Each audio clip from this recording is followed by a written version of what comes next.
Hello, athletes and fans of bodybuilding. My name is Terrick El Guindy with the Mr. Olympia. Today, we have a very good live. I have three of the four. I think Blessing is coming up. But let me introduce you here to my left. He is the United States Marine Corps. He's one of the top 25 comedians by Rolling Stones. He's been emceeing shows since 1998. Tim Wilkins, how are you? I'm great, Terrick. It's exciting to be part of this, and we're ramping up for the Olympia, so it's getting more exciting by the week. Absolutely. I was just at the Zappos Theater, and I'm calling it right now the greatest Olympia bodybuilding venue in history. In the story. I am jealous of Iain Valliere. He's going to be on that stage. It's the greatest bodybuilding Olympia venue ever. I'm going to introduce right here. He's the Ironman Classic champion, Arnold Classic champion. He's considered, along Lee Haney, as the greatest national champion. Shawn Ray. How are you, Shawn? Good to be back home. Good to be home, Terrick. Thank you so much. And with us, the Vancouver Pro champion. He's won 5 pro shows. He is the Canadian mass monster. Love him or hate him, this guy just keeps on winning. Hey, thanks for having me, guys. And there are no haters, right, Ian? Let's just get to this right away. Yeah. Well, listen, he just keeps on winning shows. He's won 5 pro shows. That's a lot of shows, man. This guy's good. You can like it or not, but I don't judge the shows. I just show up at my best, right?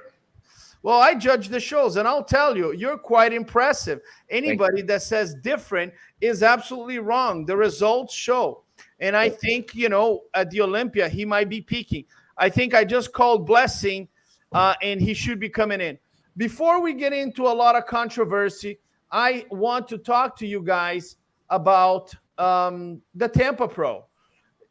It's a show close to your house, Ian.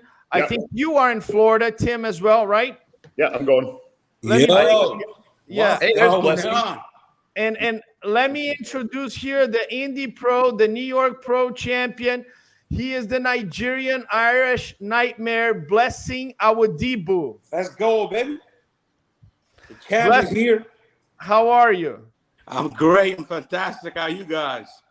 Well, the only thing between you and Iain Valliere is the Mr. Olympia logo, and you guys will be face-to-face at the Zappos Theater. I was just telling Ian, I'm very jealous because I went to see the Zappos Theater, and I'm calling it right now, is the greatest Olympia bodybuilding venue in history, okay? Arnold never competed in a venue like this. Jay Cutler never competed in a venue like this. Shawn, you competed in a lot of venues. Have you been to the Zappos Theater? Yeah, I was there. I think the only thing that would come close to it would be Madison Square Garden in the Felt Forum, but it's dated by comparison to what the Zappos Theater is. That's designed for what the Olympia is meant to be. I'm calling it right now the greatest one. There's 9,000 people that can go in there. Whoever is in there will have an experience for a lifetime.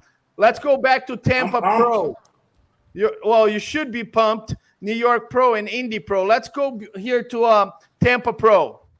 Tim, before we got on live, you said, well, the names that call my attention are Kamal, the 212 guy that comes ripped, and Akeem Williams, the huge guy that if he comes ripped, he can put some damage.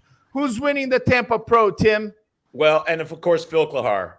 I'm looking at Kamal. If Kamal comes in his normal shape, he's incredibly hard to beat. And that's hands down. I wonder if he didn't go easy pickings. Let's go do this. Shawn, is Kamal winning the Tampa Pro? Yeah, on paper he is. I mean, Kamal at 220 is probably going to be even more impressive than at 212 pounds. A lot of those guys that have to struggle to make that 212 pound, to give up a little size, and seeing him a little bit fuller is probably going to make him even that more impressive, especially against a guy like Akeem, who has to be ripped. If he's not ripped next to Kamal, he's going to have some problems. He's got all the muscle in the world, but he's got the very thick Victor Richard-like thick skin. That's been his Achilles heel.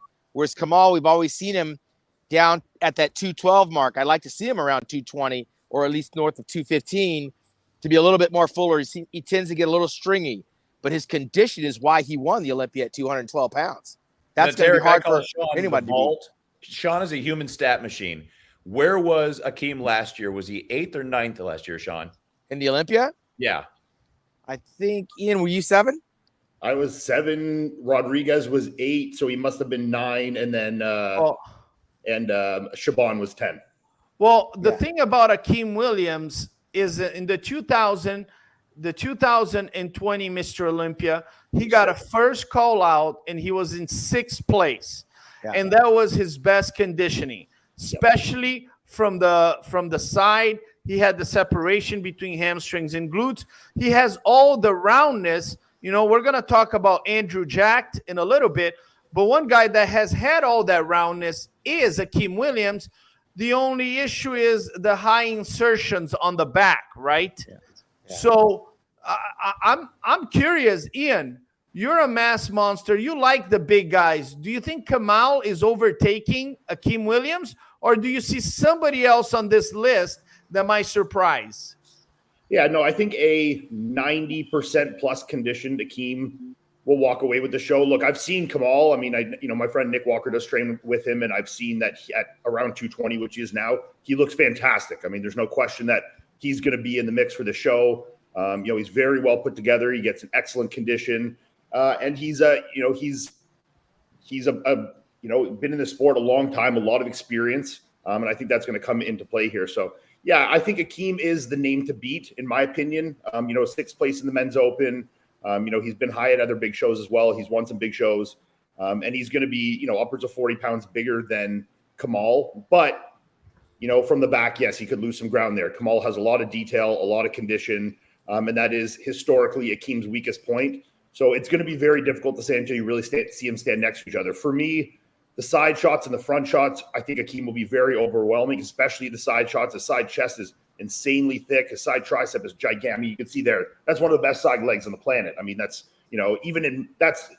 he's that condition on the side leg he has quite regularly, even if the rest of him isn't quite there. So I think, he'll be tough to beat, but I think if someone's going to do it, it will be Kamal. I also think that Quinton Araya will be someone up in that mix as well. He's got excellent structure. I think he needs to bring up his back a little more, but condition, I think he's going to be in solid condition for the show, and he's got very beautiful structure, 6 foot, 265, 270. He'll be in the mix as well, I believe. Okay, Blessing. Looking at Kamal's conditioning, he's going to be smaller than Akeem, and looking at Akeem, he's huge. Yo. But like Shawn Ray, maybe the skin doesn't get this thin. Who do you think is winning Tampa? I mean, first of all, before I give my 2 cents, I want to give a shout out to Shawn Ray right there. I don't think we've ever met properly, but I'm a big fan of that physique, bro. Like one of the greatest to ever do it. So salute, thank you, brother.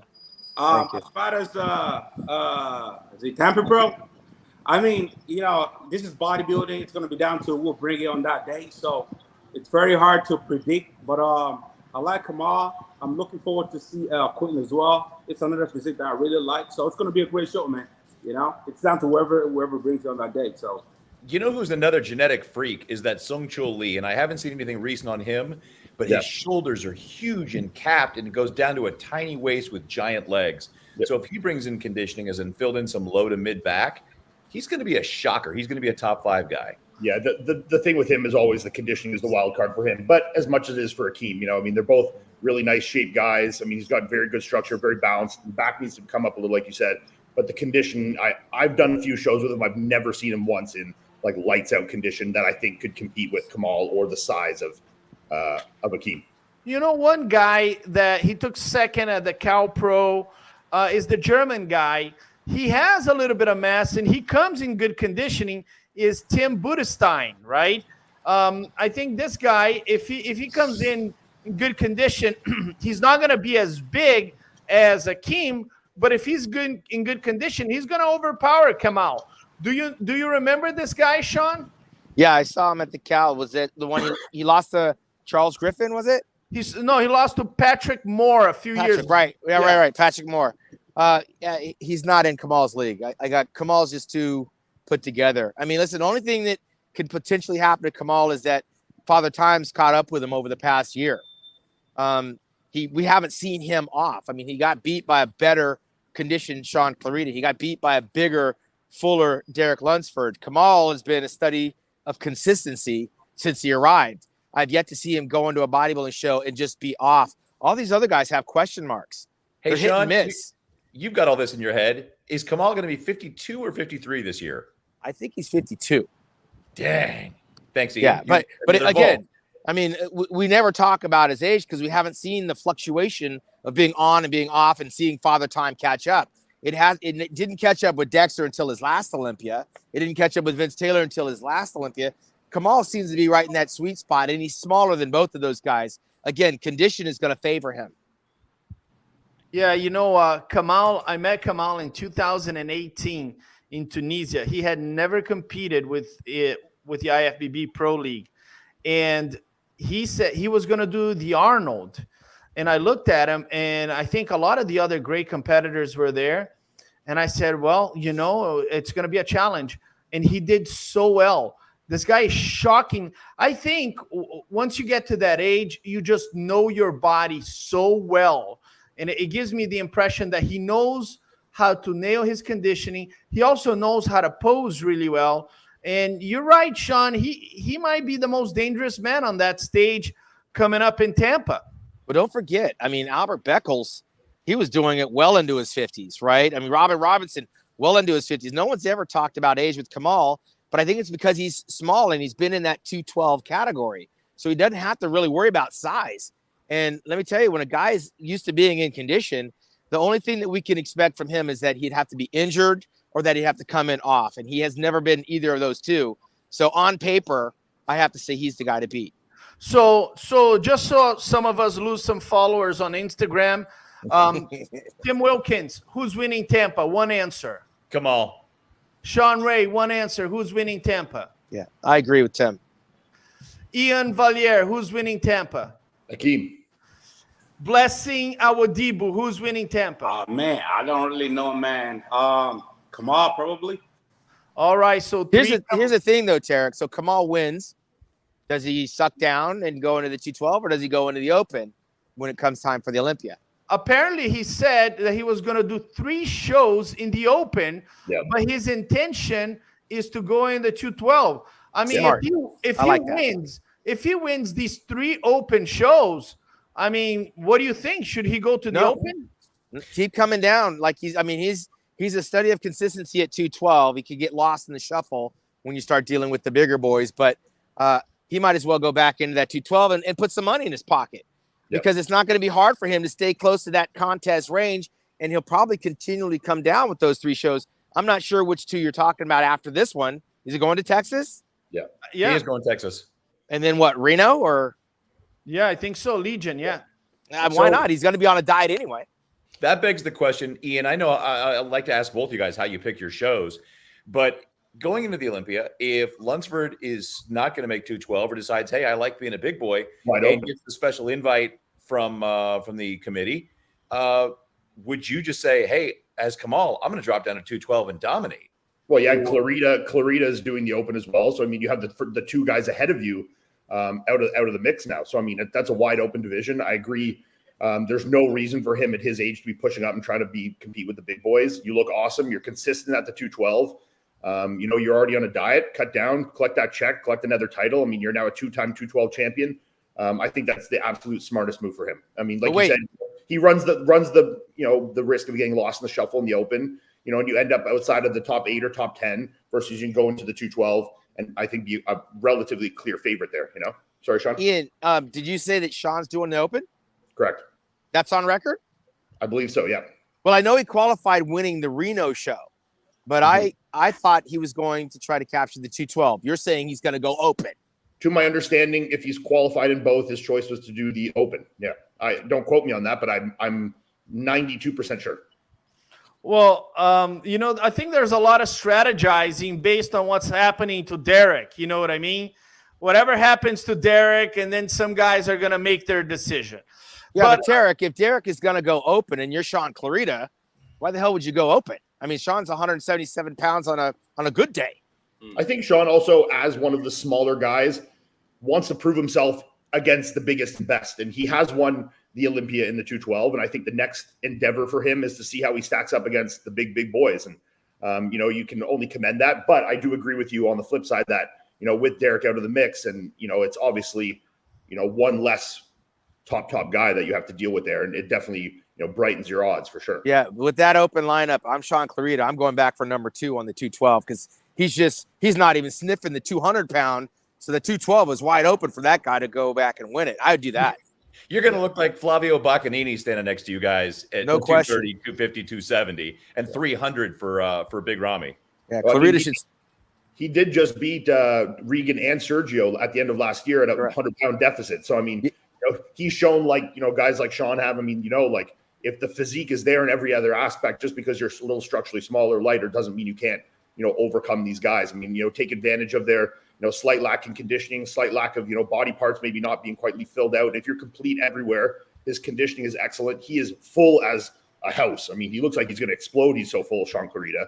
When you have everything else other than that size, but it's not even size because he does have a lot of muscle on his frame. He's just structurally a small guy. So him being full blown is 175 pounds, not 275 pounds. I still think we have to take into consideration. I'm not Shawn's coach, or I'm not in his head.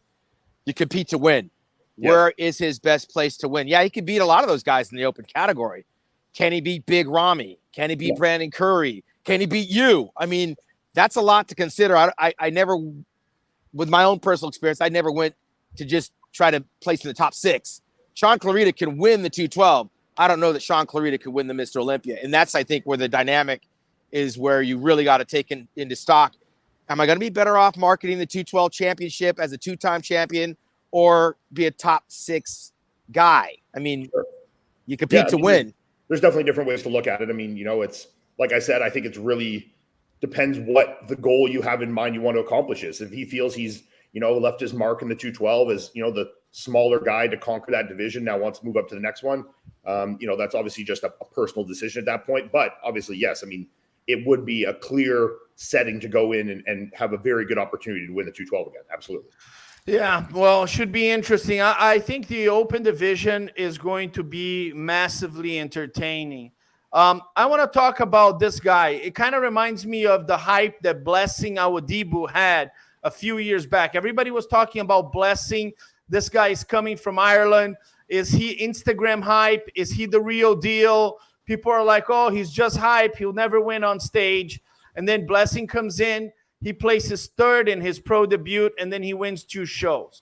Now, Blessing, talk to me about Andrew Jack, because it looks like he's following your footsteps. Some people are saying he's the real deal. Some people are saying he is hype. Well, if you had to give him an advice, what would it be? Look, Andrew Jack is no joke, man. The guy is a freak. While I was in Dubai, we trained together for a couple of months, and this guy does not play, man. He's got an awesome physique. Look at his smart waist. The muscle belly on this guy is fucking crazy. And the only thing with him is conditioning. And now that he's working with George Farrer is going to get him right. He's going to have that skin peel condition. And that guy right there is going to be hard to beat. With that shape, that symmetry, it's one of a kind, especially during this era of bodybuilding right now, So I think Andrew's going to do very well, man. Tim, what do you think of Andrew Jack? Is this guy the real deal? Is he going to win a show and go to the Olympia this year? Well, I believe everything that Blessing just said about his quality and working with George Farah. And, he's got Milos there looking at him. He's got Flex looking at him. Everybody's looking at him and been following him. He's got a huge following. But it always comes down to me. You and I talk about this a lot. When you're awesome under the perfect light at LA Fitness and no one's standing next to you, and then you stand next to Ian and Nick and Blessing, it's a bottleneck. It's like going from high school football to college to the pros, and now you're up against the pro players. And do you look as big? Do you look as grainy like a Charles Griffin did a couple of weeks ago? How is he going to look when he stands next to the big physiques? Shawn, you're one of the most conservative guys when it comes to new people coming in the scene. And a lot of times you are right. You're correct. There's this huge hype, and you come, and sometimes people criticize you and say, well, it's just Shawn Ray being negative. But most of the times you're right. A lot of these guys that come with a lot of hype, it doesn't happen immediately. It takes a little bit longer. Do you think that that's the case of Andrew Jack? I do. You know, he had a tough run all the way to amateur Arnold Classic, and a lot of people are forgetting. Now you peaked already in March. Now you got to try to you got to duplicate that and be better. But now there's a lot of chefs in the kitchen, like you said, Tim. There's Flex now, Blessing. There's George Farah. Now there's Milo Sarchev, and you have all these expectations. Sometimes the moment is bigger than the expectation than we have for the athlete. The athlete has a lot of pressure on himself. Can he duplicate what he looks like in the gym on the Olympia stage with all of the glitz and glamour? Ian's been there before, so you get that under your belt. And my first Olympia, I was expected to do great things. I was somewhere like around 13th. The moment sometimes, like Cedric McMillan, is just too big, especially the first time out the gate. A lot of guys are saying a lot of things to Jack, and the question is he going to be able to duplicate that and supersize it? He doesn't have to be bigger. We already know that. Coming in condition has a lot to do with your cortisone levels, peaking at the right time, making sure that you have the moment in hand. And I just seen so many guys spill over, mistime their peak, and it's the first experimental time. And you're doing this on the Olympia for everyone in the world to see, and it doesn't always translate the first time out. Very few do. And when they do, there's somebody like, who came out and killed it. Like a Gaspari or a Lee Haney, or even a Phil Heath, where you jump in there and you're in the top 3 or 4. Very few guys are able to do that. I don't know that this is the guy that's going to be able to do it because there's so much mass to deal with. I think 2023, that's probably where he'll be able to take his foot off the gas, breathe a little bit, and then and come out firing. I think it's next year. It's not this year. Well, Blessing has already called that. He has called that this year is Brandon's year to pick up another O. And then after that, this may be his last one, and then it'll be more wide open for more guys. It's the new era. I don't know. Listen, Ian, I'm sorry, bro. Hey, new era's coming in town. I'm sorry we off that mask. Yeah. It ain't about off that mask anymore, bro. I'm sorry, man. It's not a guarantee. It's not a guarantee for Brandon, by the way. He's not a spring chicken either. He's going to have to really be the best Brandon. And we saw him shoot his wad out there in March. It's hard. Dexter Jackson is one of the few guys that could do it in March and do it in December. Flex Wheeler couldn't duplicate that. He had a very hard time. 4-time Arnold Classic champion, and the Olympia, his placements were all over the place by the time the Olympia came. Cedric McMillan, he was always a little bit better in the spring. By the time the Olympia, you kind of run out of gas. So it's not a guarantee for Brandon Curry this year, but he's certainly got the tools to do it. Ian, talk to me about Andrew Jack. What do you think about this guy? Yeah, I think I actually completely agree with Shawn here. I think that Andrew has that career ahead of him. I just don't think it's yet. I think right now he's got a lot of eyes on him. It's a lot of pressure. And I honestly don't think his physique is where people think it is all around. I think, like you said, on Instagram, you can post in perfect light. You can select the shots you post. You got great front shots. All right, I post front shots all the time. Everyone thinks I'm Mr. Olympia. So, the back, and I've seen in the video there, the hamstring detail, the detail on the side of the leg versus matching, on the mass, like, especially if you watch this video doing the quarter turn, the side leg mass and the thickness in the quad definitely doesn't match the upper body. The hamstring still needs some more development there. Back needs a little more detail. And conditioning, when he won his pro card this year, his conditioning was good, but it wasn't Olympia quality by any means. And to try and now replicate that with more pressure, more eyes, more ears, people in your ear, like Shawn said, I think it's going to be very, very difficult. So do I think that in a year, 2 years, 3 years, that Blessing will absolutely be a top 8, top 10 guy? For sure. Do I think it's this year? No, I do not. Tim, I want to start with you because this is a controversial topic, and I know Ian and Blessing disagree, and maybe some of us disagree. You have right now currently the guy who's winning the Mr. Olympia is Big Ramy, and the guy who's coming in second is Brandon Curry. Their bodies are completely different. And you have guys like Blessing Awodibu, Rafael Brandão. You have, Brandon Curry leading the charge, who are the most aesthetic guys. And then you have the mass monsters. You have Big Ramy, you have Nick Walker, and Iain Valliere. Tim, somebody is going to have to dominate the bodybuilding world, the Olympia stage. Do you think the mass monsters are stronger than the aesthetic guys, or the aesthetic guys are going to dominate the mass monsters within the next couple years? I just Now, want you to, know, I want to interrupt here for one quick second before you answer this.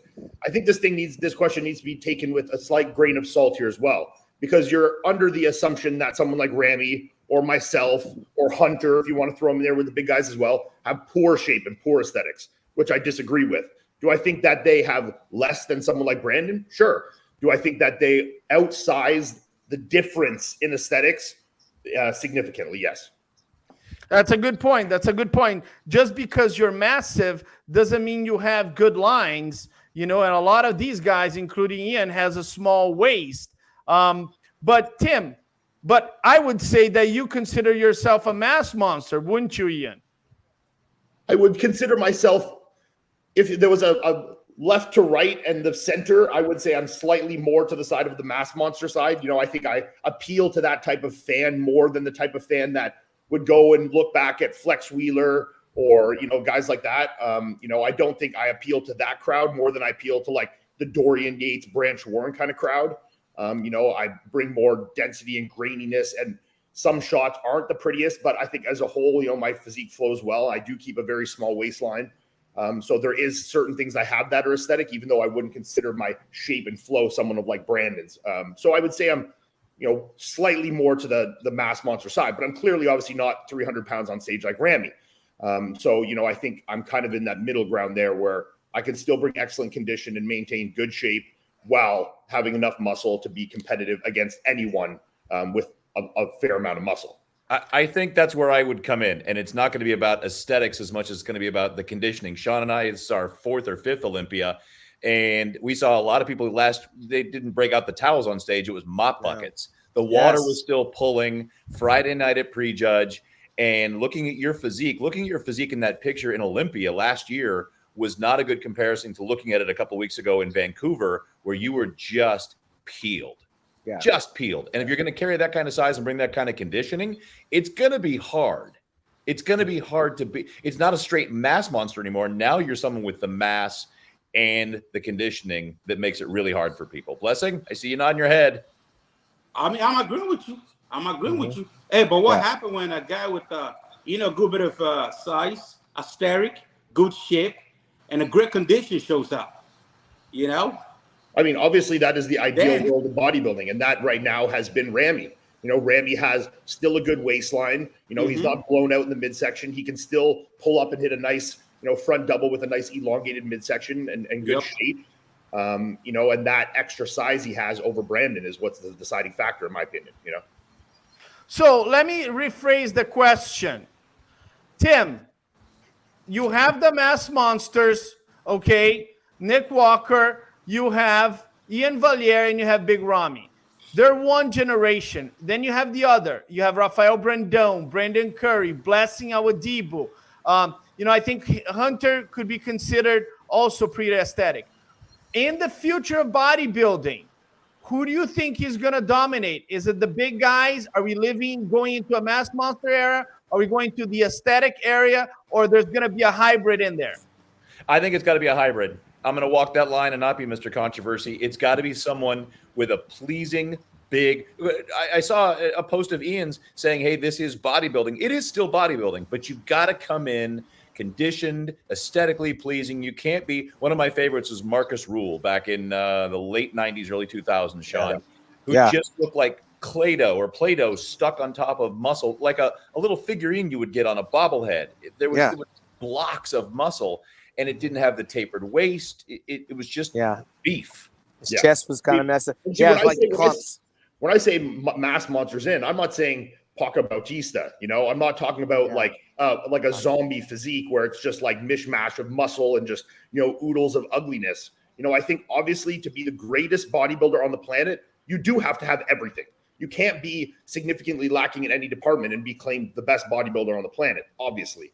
You know, but I think if you're barring all things being even, more muscle, equal conditioning, someone with slightly better shape versus someone with more size, I think the size is winning 9 times out of 10. Shawn, what do you think? My thing is like, you can't compare the mass monsters of like, you know, the early days to the mass monsters today. Back in this, you're talking about Ronnie Coleman during here. These guys have a static physique, smart waist, dense, beautiful shape. You know, whereas I don't know. I think that's rare today. You know, you can't compare those guys to. You can't compare the guys now to Dorian Yates or Ronnie Coleman. Well, just like you can't compare the aesthetic, you just can't compare the aesthetic guys today of those of Flex Wheeler either. You know, I mean, it's the game is different. I mean, physiques are different, bodybuilders are different. We're chasing different champions. You know, there's no guys, you know, that look like anybody from that. Conditioning is different now. You know, the whole look in bodybuilding has changed. You know, and I think that goes to both sides of the spectrum. I think that the aesthetic guys aren't the same, and I think that the mass monsters aren't the same.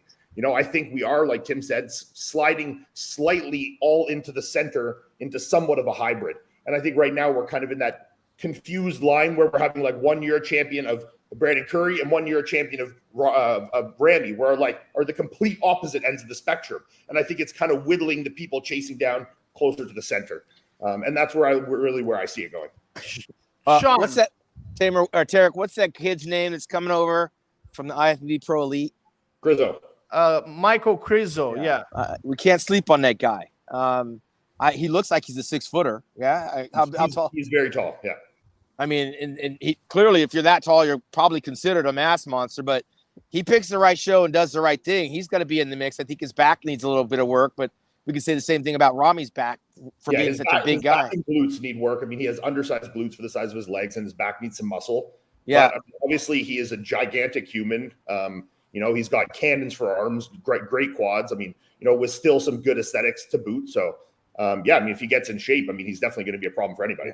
I think 100%. I think 100%. 2023, I think, is going to be just somebody totally different than what we've been used to.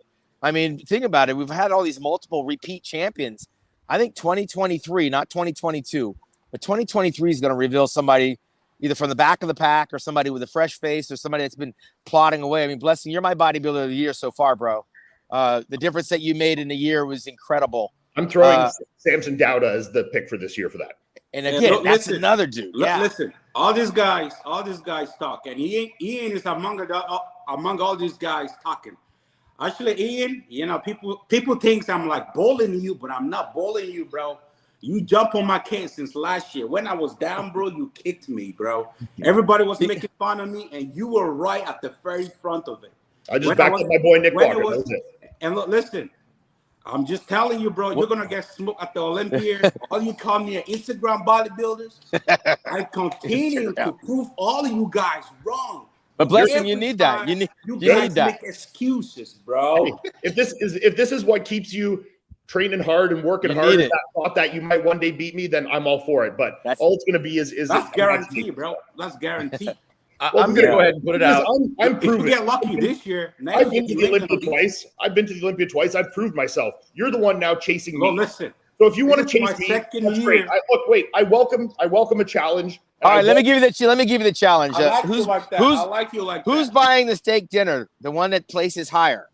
The one that places higher. The one that places higher, he gets a free steak. I'll buy him just because you're winning more money. Yeah. I welcome this rivalry between Blessing Awodibu and Iain Valliere.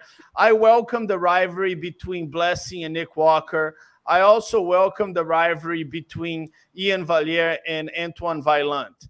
I think these guys are phenomenal bodybuilders, and they keep it professional. They poke at each other. And, you know, sometimes, Shawn, Tim, correct me if I'm wrong, as a bodybuilder, you kind of need that. You kind of need to have an enemy. You know what I mean? Hello. I made a career out of that. You know, I see some guys just saying, oh, I love that guy and he's my friend. And, you know, we're going to just, you know, dance on stage. Iain does not like Blessing, and Blessing does not like. You don't have to like each other. Yeah. They're fighting for the same paper. Right? Let me correct you guys. It's not because I don't like Iain, you know. I actually respect that man. You know what I'm saying? As a bodybuilder, respect him. But, you know, Iain is very easy for me. You know, he's too soft. He cries all the time. So that's why I like poking on him. I think the fans love this shit, bro. Like, you know, every time I say something, they think I'm the bad guy. But guess what? I'm entertaining them, bro. Listen, I think you you're go saying down by- at the Olympia, by bro. commenting back at you as weakness or softness. I comment back because I don't think that your silliness should go unchecked. And if you're going to come and insult my physique, I like that. Come Wait, at me, bro. This is let what me it's all talk. about. Let me speak. If you're going to come on to Antoine's post that had nothing to do with you and insult me in a public forum, I'm going to say something back. I'm not a punk. I'm not a bitch. I'm not going to let you sit there and walk over me. If you make a comment, I will absolutely. So let me ask Ian, are you better than Blessing? Hold on, Blessing. Are you Ian, I'm you're better than Blessing, and everybody here knows I'm better than Blessing. I've been Blessing. Are you better than Ian? Are you better than Ian, Blessing? Is that what's the problem? I'm gonna whoop his ass, bro. That's what I'm saying. Okay. So I'm only saying that because Ian said he doesn't control the judging in the beginning. That's how we started. And I wasn't friends with Dorian. I wasn't like a big fan of Nasser or somebody. But I'll tell you, at the end of the day, neither one of you control who's going to place where, right? The judges do. However, I love side bets. We bring the best physique we can, and that's all you can do. I mean, look, I have no doubt that me at my best can compete with anybody in the world. And I think Blessing is on a track to be there, but I don't think he's there yet. I think he's in the category with Andrew Jacks, where there are still gaps in his physique that when he stands on the stage with the best bodybuilders in the world will be much more exposed.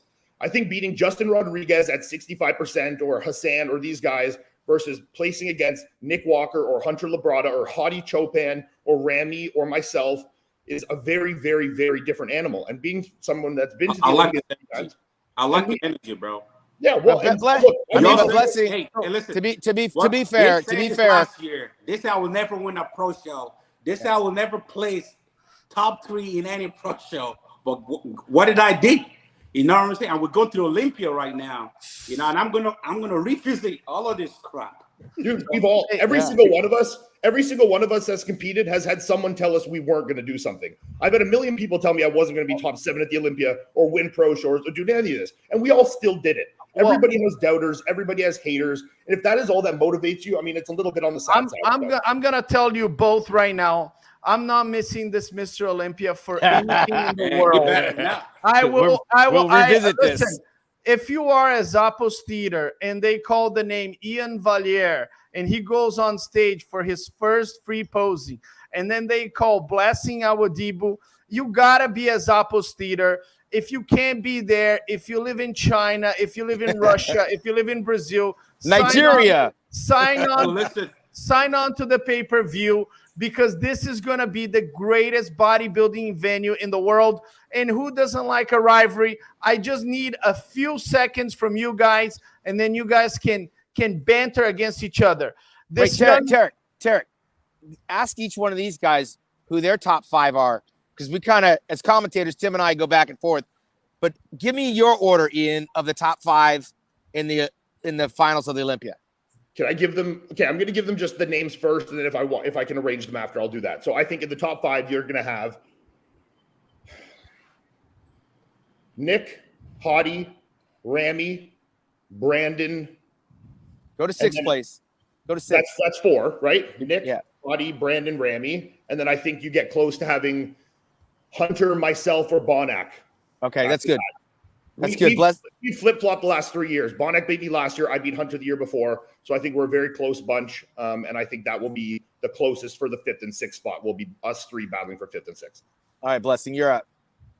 All right. Okay. I'm going to be nice. I'll be nice to Ian too.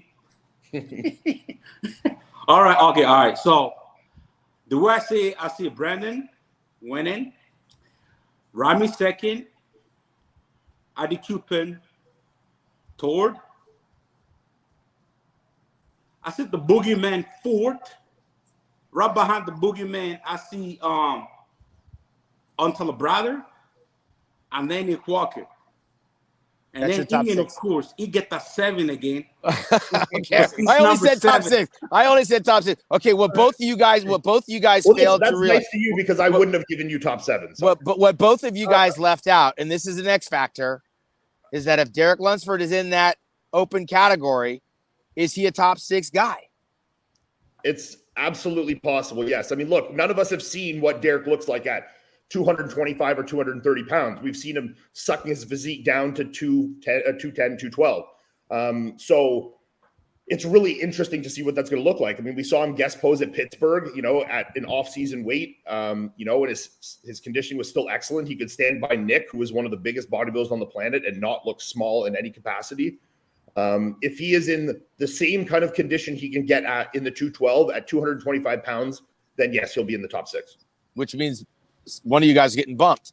Sure. No? I mean, I can accept that. I mean, I believe that a 230-pound Derek is better bodybuilder than me. Hey, bro, I'm willing to less concede money that. this year, bro.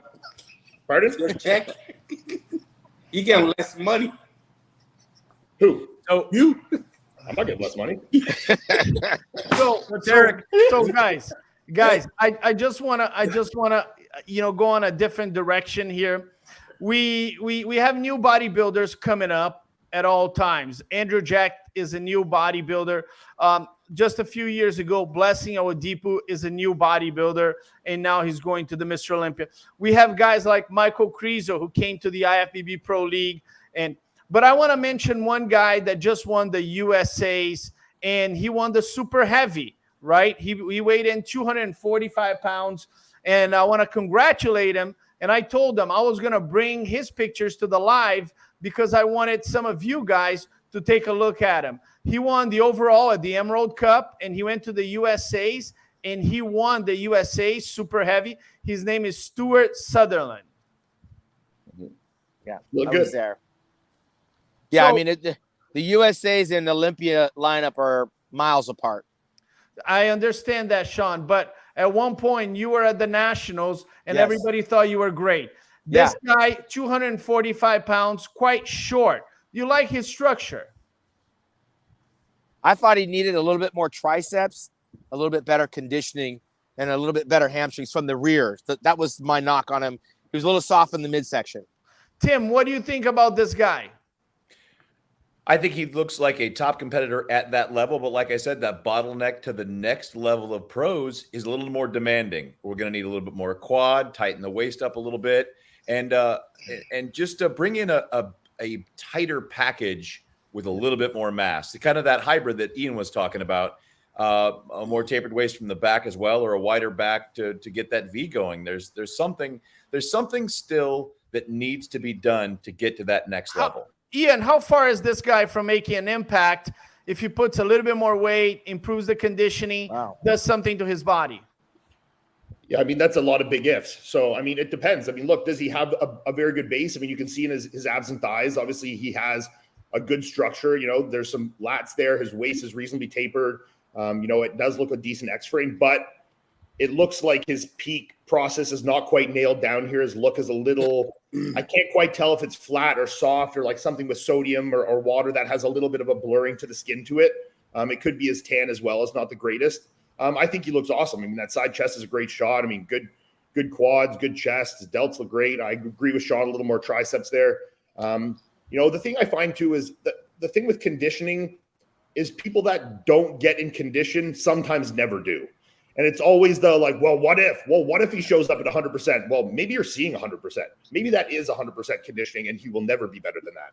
So it's easy to conceptualize if someone's at 100% conditioning. If they're as peeled as Andreas Munzer, are they going to win the Olympia? Well, okay, a lot of guys might, but does everyone get that peeled? No. And that's what separates guys at the Olympia maybe from, first place all the way down to 10th place. Is just vast differences in conditioning in a lot of ways, Yeah.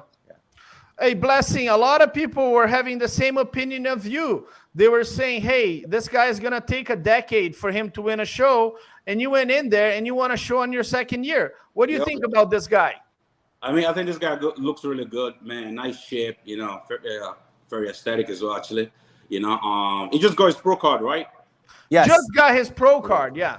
Yeah, I mean, with time, this guy will do very well. Like, that's the problem with bodybuilders nowadays. Like, the minute they get the pro card, they think they can just jump into the Mr. Olympia and do damage. When I got my pro card in 2017, and I know goddamn well I was not ready to compete. So, I literally give myself 4 years just to fill out a little bit. So if this guy give himself a little bit of time, do it the right way, stay healthy, he can definitely do something. So, I believe he's also only like 25 or something, right? He is quite young. I believe. Very young. Yeah, I mean, look, I turned pro in 2014 at 23, 24 years old, and I didn't win a show and go to the Olympia until 2018 after 4 years of being a pro, right? So Do I think 4 years under this guy's belt, he could be a solid pro? Sure, absolutely. It really just depends if you can stay the track for 4 years, of hard off seasons and show seasons that might not go your way. And if you can see that test of time and continue on the track, then I absolutely think he can be a top bodybuilder. Yes. There's a lot of shows to choose from on the calendar.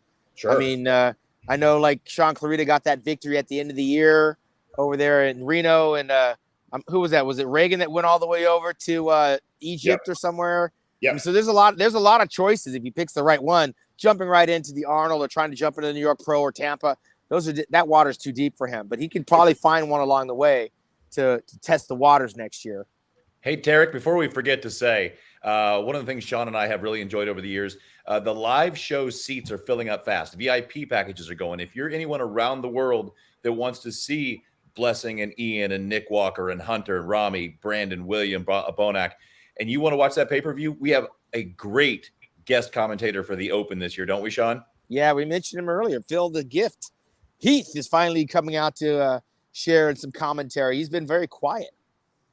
We're gonna bring Phil. we're gonna bring Phil Heath to one of these lives, and we're gonna talk to him about his new position. Commentating the Mr. Olympia. Now, the key question is, nobody can deny Phil Heath is one of the greatest bodybuilders of all times, right? I mean, is an incredible bodybuilder. He won the Mr. Olympia 7 times. And he was highly scrutinized when he competed. I often talk about this, that people didn't really appreciate how great Phil Heath was. And now, with the years past, people are looking back at his career and saying, this guy might have had in 2011, 2012, one of the greatest physiques of all times. But, the internet just focus on whatever they want to focus instead of focusing on how great he is. Is he going to be very critical of the bodybuilders of nowadays? I don't know. Because if he compares himself with some of the guys on stage, we're about to watch a lot of entertainment. I watched him commentate for the Boston Pro Show earlier this year, and I actually criticized. I actually said how good it was, and he took it as criticism. But I thought he did an excellent job in Boston. He wasn't overly harsh or brought himself into it. I think he gave very good and direct feedback. There he is. Very good and the mutant. I'm out of here, guys. This is WWE. I'm out of here. I think Ladies and gentlemen, very good commentary, and I thought his commentary was, gave things for people to look at and be like, okay, he's right. I need to improve here without like just shitting on them. I think it was good. I think he has a lot of knowledge of the sport and clearly pays attention to it. And if he can keep that humility in his commentary, I think he'll do a very good job. That's actually the show that qualified him for the Olympia, Ian. Yeah. That's how he qualified. Yeah. He had to win that pro show as a commentator. Let's welcome here Nick Walker. Nick Walker is the Arnold. He won the Arnold Classic. He won the New York Pro, an explosive career. But, Blessing Awodibu said, you're not the king of New York, bro. That's right. Because you didn't win in well, New neither York. was he. He won in New Jersey, so. New Jersey. Tampa. First, we got to say it's Nick's birthday today, so we all got to wish Nick a happy birthday. Happy birthday, Nick. Thank you. Happy birthday. How old are you? What are you, 22? 28. All right. Oh, you're too old. You're not even impressive anymore. Come on. Enjoy it, man. It goes fast. It goes fast. Hey, Nick, we just had a top 5 here. Sean Ray had a great question. I want to find out who the top 5, and Ian had his top 5. Blessing had his top 5. Mr. Olympia, top 5. A lot of people are saying you're going to win the show. Yeah, I plan to. So give me your top 5. But I don't think Ian and Blessing had you in the top 5. Did you guys? I know. Blessing had himself fourth. Blessing had himself fourth as if that's realistic. I don't know about that. Okay. I'll hide you right behind me. So you can have a good view of my glute this year. Yeah. That'll never happen. I had you in the top 4. Okay. I appreciate that. Go ahead, Nick. What's yours? So I'll go with me winning. Oh, okay. I'm going to go humble. Brandon second. I'm actually going to go Hunter third. Wow, there's Big Rami's down the list. Hottie as fourth. And Hottie's going to beat Rami. Whoa! 5th place, Big Rami. So Nick, elaborate a little bit more on this. you're putting Big Ramy in 5th place. Yeah. Why is that? I just feel with the competition that is coming up, everyone's just getting better, and I don't see Ramy getting better at this point. You see Brandon Curry getting better. Brandon's shape carries him very far, and if he can maintain that and possibly get a slightly better than last year, I think he will be still in the top 5. Yeah. And your boy Iain Valliere, is he close to the top 5? I would put Iain in 6th. I think Iain, if Iain comes into the Olympia more conditioned than when he was at the show he just won, then I have him clearly in top 6. Yeah. So you're leaving out a few. You're leaving out a few people that aren't being talked about. Iain is very happy with that top 6 right there. He's happy with 6. Iain don't even want to win. I don't think Iain thinking ever in this life went to Olympia. No, I live in reality, unlike you. You're living in fucking boogeyman land. Where you dirty, bro. From 4th place to 4th place. You dirty, bro. So we're leaving out Samson. Hold on, we're leaving out Samson. We're leaving out the guy from the IFBB Pro Elite. I can't remember his name. Who? Michael Krizo. Michael. No. He's not ready for prime time. No. Steve Kuklo, if he wins next week in Texas, he's not. I beat him twice last year, so he's below me. Okay, so he's in the review. Okay, so I didn't hear Hunter. I haven't heard William Bonek's name tossed around. I put him around in the top 6. Williams iffy. You know, he looked really good. He looked really great at the Arnold, obviously. He had surgery too. In my opinion, I actually had him winning the Arnold over Brandon, in my personal opinion. I did too. I thought that was a clear win for him, and I think if he improved so much from that slightly downsized version of the Olympia to that at the Arnold, and I know he's got good coaching behind him right now. He says that he's in a very good place. I think that he's going to be improved even more, and I think we've seen a very similar Brandon for the last few years. And you know, Bonek is a cannonball of muscle that has insane conditioning and insane back. You know, crazy back shots, crazy side shots. I think he's going to be very, very tough yet. Yeah, there's a lot of moving parts. If Bonek comes in better than what he did at the Arnold, it's going to be very dangerous. I agree. Yeah, this is unpredictable. I can't make any predictions. Nick, you said Iain Valliere will finish in 6th place, but you didn't say where Blessing Awodibu will finish. Somewhere toward the 10th spot. 10th spot. Wow. Generous. Hey, I'm being generous. I'm giving you time. He's so nice. Hey. He's so nice with it, Nick. Blessing, you said you need this as energy for you. Oh, this is energy. This is food. I've been getting these for the last couple of years.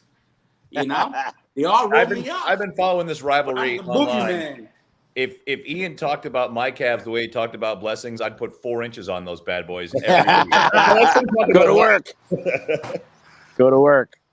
Well, this is going to be a exciting Mr. Olympia, man. I think I'm calling it right now. The Zappos Theater, which I had an opportunity to see it last week, is the greatest bodybuilding Olympia venue in history. The rivalries that we have, Nick Walker, Blessing, Iain, Antoine Vaillant, in addition to the new guys coming from the other organizations coming up, you have, the generational gap between Big Ramy, Brandon Curry, and William Bonek, which might be towards the end of their careers. And then you have the young guns here. Shawn, is this turning out to be the greatest Mr. Olympia? Yeah, it's going to definitely be interesting because we're going to find out whether youth can overtake age and experience. Sometimes we get comfortable going with the age and experience just because that's the way it's always been. But right now, I feel like there could be some change in the wind, and the fans are craving change, and these guys are delivering in spades. Perfect. I want to give the last word to the superstars here. Iain, I want to thank you for being in this live. I had an opportunity to go to Florida and shoot with Iain. He's an extremely intelligent guy, and I love having in those lives because he has great analysis in bodybuilding. Iain, your last words about what's going to happen at the Mr. Olympia. I'm not going to be 7th. I'm moving up this year. That's guaranteed. I'm saying that right now. I've been improving my physique consistently every single year, and I've proven that. And I think this year it's a very good year. you're going to have a lot of guys there. I mean, you're going to have upwards of 30 competitors at this Olympia. We had 18 or 19 last year. So it's going to be a very big, very deep lineup. And I'm very excited to stand next to all the best bodybuilders on the planet. So there's no asterisk next to any Olympias. It's not like, well, you did, but you never compete against me, or never compete against this guy or this guy. This is everybody. Anybody right now is doing this Olympia. And I'm excited to stand next to every single one of them and prove my place in that Olympia world. Blessing Awodibu, your final words about the 2022 Mr. Olympia. Lord, listen, I've been saying this since I come into this game. I said bodybuilding will never be the same again. This is going to be the most electrifying, the most exciting Mr. Olympia we've ever had. And I have a question for you, Terrick. Are you guys planning with the press conference? I think we all need to be in the same room. Everyone sat down. Everybody gets a mic. So we all have a chance to say something. Not like you guys calling 2 guys together, 3 guys together. We gotta perfect this. Hey, you better just be ready for the show, Blessing. You got enough on your plate. Blessing, ready for the show. You want to sit down? Here's the deal. I'm gonna talk to my brother Terrick El Guindy. He's the producer, and what we can do is we can have a mic for you, Nick Walker, and Iain Valliere, and we'll put you in the middle, just like you are right now. Is that what you want? No, I want everybody in the same room, sitting down. We all chop it up together with the fans. Okay. I'm gonna recommend this to Tamer, but just be ready, Blessing, because Tamer is very creative. He might put you on the spot there, and then you can't back down. Look, I'm ready for whatever. I know Ian's getting smoked, and this guy right here called Brick is getting smoked too. Nick, your last words about the Mr. Olympia. What's gonna happen? I'm very excited. Just like what Ian said, I think this is going to be way more competitive than last year. I really don't think anybody is safe this year. I think anybody can take anyone's spot. So although I truly believe I will win this one, I have to be on my A game. I know Blessing's working hard. I know Ian's working hard. I know everyone is working 10 times harder than what they were last year. So I'm excited to battle it out, especially with all these guys. So it's going to be a great Olympics. Perfect. I want to thank all of you guys. Great live, great fun. I'm excited to see you guys. The great Tim Wilkins, United States Marine Corps and Hall of Famer, Shawn Ray, Iain Valliere, Vancouver Pro Champion, 5-time Pro Champion, Blessing Awodibu, Indy Pro Champion, New York Pro Champion, and Nick Walker, Arnold Classic Champion, and he's also a New York Pro Champion. My name is Terrick El Guindy, and I will see you at the Mr. Olympia.